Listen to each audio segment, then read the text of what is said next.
propenso à Alemanha. Mas não chegou a declarar guerra, nada contra o eixo, né, os aliados, mas ele... Enquanto Vargas, que também tinha simpatias Getúlio por Vargas Mussolini, também, tinha simpatias por Mussolini, mas ele foi mais esperto, rapidamente ele se situou por para Hitler onde a também. guerra ia e assim alinhou, entrou na guerra, foi dos Estados Unidos. Isso fez com que o Brasil virasse a principal plataforma de dominação ali, naquele momento. Só que na época você ainda precisava do quê? A indústria de base no Brasil, as empresas estrangeiras indo para cá. Olha, é economicamente impossível você fazendo cachaça artesanal, cachaça produção de massa, tá? foi um exemplo, Tá. cerveja, mineração, tá? Você Mineração já sou conseguir, totalmente contra. você conseguir equilibrar essa balança, porque o outro lado tem muito mais intensidade tecnológica. Como é que a gente vê isso? Se você pegar Mas no aí Brasil o mundo hoje... todo, então, tem que produzir celular? Essa é a solução do mundo? Calma, Todos os países do mundo produzem celular? Essa é outra questão que a gente pode chegar lá. Que nós podemos chegar Porque lá. o mundo precisa de muitas coisas. Vamos lá. Eu brinco e falo que é o que acontece nas Por enquanto nós universidades estamos discutindo esquerdistas. o Brasil, sabe? Todo mundo quer ser filósofo, mas ninguém quer desentupir Não, fossa, cara, que é o que a deixa eu gente te dizer uma precisa para o coisa. mundo andar. As universidades esquerdistas no Brasil é um mito. Eu posso falar sobre isso já já. É um mito? Posso falar sobre isso já já. Professor universitário há 15 anos, hein? Eu conheço o meio, assim. Vamos concluir isso aí, depois a gente... Não sou muito fã, mas eu conheço o meio, né? Por exemplo, se você pegar a indústria de transformação... O Brasil, vocês concordam que hoje o carro-chefe do Brasil O agronegócio. é agronegócio, Sim. mineração e, em alguma medida, petróleo. Isso. E se Não a é mineração é um commodities. problema? Mas se você pegar a quantidade de emprego que tem mineração, agronegócio e petróleo, os 4 juntos, é 4 vezes menos que a indústria de transformação e decadência. Com a indústria de transformação e decadência, esses 4 setores juntos empregam 4 vezes menos que a indústria de transformação. Se a indústria de transformação do Brasil desaparece, a que existe hoje, e o Brasil se torna um produtor exclusivo de agronegócio, mineração, commodities de modo geral, isso que é chamar, é a barbárie no país, é o colapso social completo, total no país. Tá? Então veja, não quer dizer que todos os países têm que ser especialistas em tudo. Sim. E que todos os países têm que fazer absolutamente tudo. O problema é que, em termos de tecnologia, o Brasil não faz nada. E o que faz quase deixou de existir, que era o quê? Qual o setor mais relevante de tecnologia que a gente tem para desenvolver aqui, por exemplo? Hoje, que eu poderia vender? Mas eu quero saber, Hoje. porque o que eu defendo é a expropriação das empresas. Eu defendo isso. Tá entendendo? Tá, É isso aí. É o que é o nome bonito para roubar a empresa. É roubar a empresa. Roubar não é porque quem produz a riqueza que tem ali são os trabalhadores. Se eu então, tenho na verdade, uma empresa quem é roubado... e alguém pega, quem está sendo roubado é sobre o regime da propriedade privada. Mas se você pensar em termos quem produz jurídicos... está roubando. Quem produz é quem trabalha. E quem trabalha não é o dono do capital. Né? É simples assim. O dono da empresa a minha não linha, é trabalhador. Para deixar muito claro, lucro é roubo. Jesus, Maria José. Tem um vídeo no meu canal com esse título, convido vocês a assistirem. Lucro é roubo. E não estou falando do lucrozinho que o carinha lá ralando na padaria. Quando você vende esse seu livro, você está roubando as pessoas.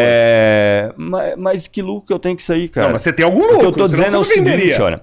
Mas você tem lucro com esse livro? Não, na verdade por menor não. que seja. Na verdade eu não tenho não. Isso aqui? Não, nós não temos. Você não tem nenhum lucro? Acho que nós tivemos prejuízo. Não, mas se você tivesse também a gente seria. usa o excedente do ILAESE, que nós conseguimos com serviços que nós vendemos, que é quando a atividade é vendida, para fazer esses materiais. Quando eu chego... e raramente normalmente a gente tem prejuízo. Quando eu chego lá em mas não é essa a questão. Mas quando eu chego lá em Cumbica, por exemplo, eu já te falei, a roda da sociedade capitalista são as grandes empresas. Não, eu sei. Mas quando eu chego lá em Cumbica, lá na empresa, tem uma moça, coitada, chega às 5h30 da manhã lá, e ela monta um isopor e tal... E ela bota lá um café e uns bolos e tal, e todo dia ela tá vendendo. Ela ganha até por isso que eu comecei com esse exemplo. Né? Essa mulher aí, então, que ela está tendo lucro com isso, para sobreviver, entendi. Ela é uma ladra? Não, ela tá trabalhando para fazer isso. Quem tá roubando é os donos das grandes montadoras. Se ela contratar amanhã um moleque para ajudar ela, aí ela é uma ladra, porque ela tá oprimindo, roubando desse moleque. Uma coisa que eu acho engraçado, Léo, é que, veja... Porque muda a escala e muda a definição. É claro que muda a escala e muda a definição. É evidente que muda a escala e muda a definição.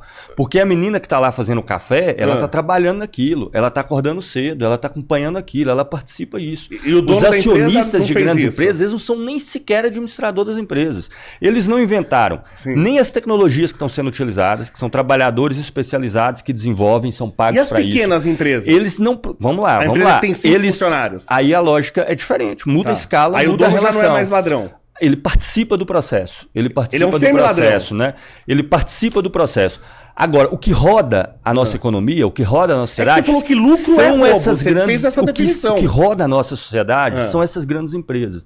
Então, 95% do lucro, das receitas, são empresas que produzem os celulares, que produzem o papel, que produzem a celulose, as grandes madeireiras que estão lá na Amazônia, as grandes empresas de avião, estão inúmeras. Agora, soma a quantidade que elas representam dentro do capital e do PIB brasileiro. Sim, mas e te dou um exemplo. E empregabilidade, quantas pessoas ela emprega? Quantas pessoas são sustentadas por isso?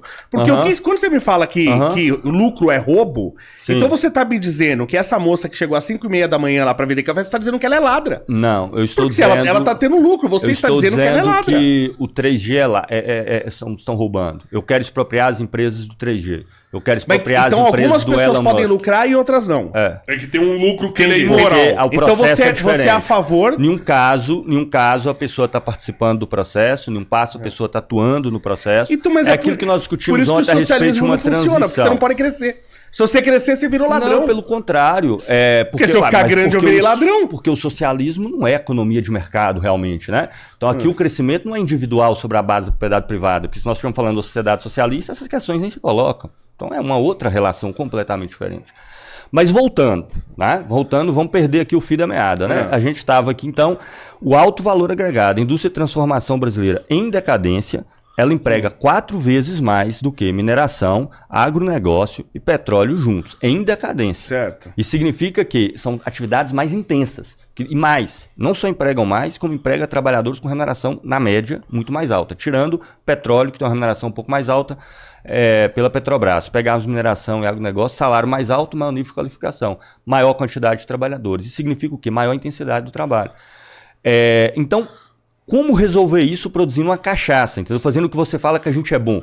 Por que a gente não é bom em fazer chip? Por que a gente não é bom em fazer automóveis? Porque o capitalismo brasileiro, que surgiu atrasado, como você bem disse, o capitalismo brasileiro que surgiu atrasado no interior desse processo, o Brasil que entrou depois no interior da divisão internacional do trabalho, os capitalistas brasileiros não estão dispostos a investir nisso, não estão dispostos a correr risco, inclusive, como nenhum capitalista está.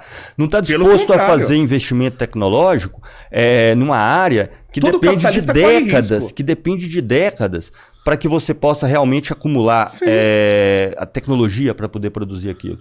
Então, eu queria que você me indicasse que inventaram a lâmpada, a TV, trabalharam, quais são os setores no Brasil que teriam escala de produção suficiente para absorver o que é hoje o Brasil, um país de mais de 200 milhões de habitantes, com uma força de trabalho potencial de 140 milhões de pessoas, que tem cerca de 50 milhões na formalidade, 40 milhões na informalidade, 50 milhões sem emprego. Então você falou de cachaça. Isso, é uma indústria. Lista as indústrias que poderiam absorver trabalhos em distintos níveis de qualificação e intensidade tecnológica para absorver 100 milhões de trabalhadores que hoje no Brasil estão fora do mercado de trabalho, sem que exista produção de alta tecnologia no país. E tem que ser de indústria. O que você achar que absorve esses 100 milhões, pode porque ficar à vontade. É até uma coisa que, inclusive... Se você achar que for, sei lá, fantasia de Papai Noel, o que você achar que seja capaz de absorver essas 100 milhões de pessoas. Me diga quais setores que a gente é bom, igual você disse, se a gente é bom, capitalista está disposto a investir nisso, e ter capacidade para investir. É isso que é, né? Mas... absorva 100 milhões de pessoas e cite aí os setores do a gente é bom. E aí sem precisar de alta tecnologia. Sem precisar de alta tecnologia. E você quer todo mundo na indústria. Não importa o que eu quero. Porque é uma coisa que, inclusive... A pergunta que eu te fiz foi... Certo. Absorva 100... Não importa o que eu quero. Ok. Tá? Eu aceito qualquer resposta. Entendi. Eu vou ver se ela faz sentido. Se você falar comigo assim, não, essas 100 milhões de pessoas podem ser absorvidas... Por exemplo, a indústria de cosmético... Na lavoura do café. Na lavoura do café. A indústria de cosmético... Eu não quero nada. É uma indústria bilionária. É uma indústria de ciência, é uma indústria de tecnologia. Agora você pergunta primeiro, o que a gente é bom? O que a gente é bom, se você me perguntasse 20 anos atrás, ou até 30, eu ia falar assim, futebol, vamos exportar jogador de futebol. Vamos a gente é bom. 100 milhões de pessoas. Isso, nem isso, calma, nem isso a gente é bom mais, tá? Nem isso a gente é bom mais. Agora a gente tem indústrias, então o que a gente é bom? Nada. Agora, o que a gente tem potencial para crescer? Certo. Indústria, por exemplo, de cosméticos. A gente tem, por exemplo, só a marca Amazônia, com os produtos que a gente tem, com as plantas que a gente tem, só o potencial que a gente tem para produzir cosméticos, que é uma indústria bilionária, bilionária, a gente pode pegar uma fatia enorme desse mercado de pessoas do Brasil. Agora, isso é um erro também que Marx comete, achando que todo mundo é da indústria, todo mundo é operário da indústria, né? Ele parece que todo mundo é operário de indústria. Sendo que você tem... E aí ele quer uma revolução a partir das pessoas que trabalham na indústria. Sendo que países extremamente evoluídos de primeiro mundo, como o Japão, você tem 70% das pessoas trabalhando ali na área de serviço, e não da indústria. Então, quanto que eu preciso de pessoas da indústria para um país crescer? Sendo que eu tenho a minoria das pessoas da indústria no Japão, por exemplo. Eu preciso colocar essas 100 milhões de pessoas na indústria?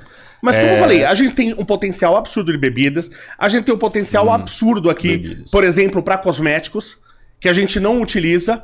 A parte de indústria metalúrgica, para a gente produzir ligas aqui, que a gente vende minério de ferro, sendo que a gente tem a maior jazida de nióbio do mundo, a gente tem utilizado para produzir superligas. A gente tem aqui no Brasil. Tá? Aí você quer que eu vou listando? Pode por listar. 140 milhões de pessoas? Pode continuar. Então a gente vai ter que fazer um livro para isso. Mas tem tecnologia. Então vamos lá. Isso, mas aí, como que você vai empregar essas 140 milhões de pessoas? Então vamos lá. Olha só. Nióbio. A CBMM já é a empresa no Brasil que hegemoniza a produção de nióbio a nível mundial. Mas a gente vende o nióbio e não a liga. Tudo bem. Então a gente deveria produzir as ligas de alto valor. É isso que a gente deveria fazer. Setor siderúrgico agrega um pouco mais de valor, né? Mas se você pegar a cadeia do nióbio dentro do mercado mundial, ela ainda é amplamente minoritária. E pergunto, por que os setores não investem na liga do nióbio? Setor de metalurgia. A indústria de metalúrgica brasileira está operando a baixa capacidade instalada há década. Você tem capacidade de produzir X, você está produzindo 70%. Sim, porque a gente não produz as ligas de alto valor. A gente produz aço carbono. Léo, deixa o Gustavo concluir aí, porque o pessoal tá pedindo. Bebidas já é um dos centros do Brasil. E é uma das indústrias com menor nível de remuneração. Também você pode olhar a base da RAIS, por exemplo. De novo, pelo mesmo motivo. Tem todos esses dados. A única coisa que cresceu no Brasil foi... Todas as outras indústrias com mais alto valor de agregado reduziram. E o que cresce é a indústria de alimentos, que paga menor salário e agrega menos valor. E o Brasil já é uma potência nesse setor, né? A JBS, inclusive, quando tentou comprar uma empresa de carne nos Estados Unidos, e foi barrada pelo governo Obama, como ameaça à segurança nacional, né? Agora, a Embraer brasileira quase foi comprada pela Boeing, e o Bolsonaro autorizou. O Bolsonaro deu assinatura e chegou a consumar a venda de uma empresa de alta tecnologia, tá? E só não vendeu por muita sorte nossa, que a Boeing entrou em crise por causa do problema que eles tiveram lá com o MAX, o avião deles, e depois estourou a pandemia. Eles entraram numa crise tão fodida que eles retrocederam no negócio. A única empresa de alta tecnologia no Brasil, é um exagero da minha parte, mas assim, a mais representativa, que restou.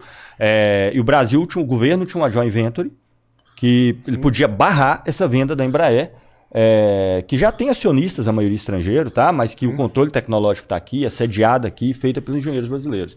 Essa empresa, se fosse vendida, todos os projetos da Embraer, que hoje é a Embraer, seriam todos feitos na sede da Boeing lá nos Estados Unidos. Eu te garanto, que seria no máximo uma unidade produtiva de montagem. Tá? E que é uma empresa que pode servir de ponto de partida para desenvolvimento de outros setores no Brasil. Né? A Embraer, se quisesse, ela poderia fazer um avião que competia, tem capacidade tecnológica para fazer um avião que competia com a Airbus e com a Boeing no setor comercial de mais alta escala. Não faz porque é risco, e capitalista não quer risco. Tá? Porque, na verdade, o discurso que o Léo faz confunde. A Apple não cresceu por causa do risco, todos os capitalistas assumem risco. O discurso que o Léo faz... Ele pega nós, fudidos, tentando sobreviver, que não temos outra sociedade, outra saída a não se arriscar.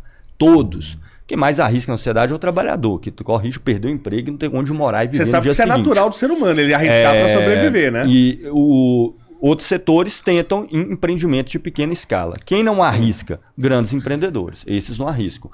Né? Eles grandes deixam os empreendedores não arriscam? De modo algum. Querem negócios estáveis, os caras perdem bilhões. Controlados...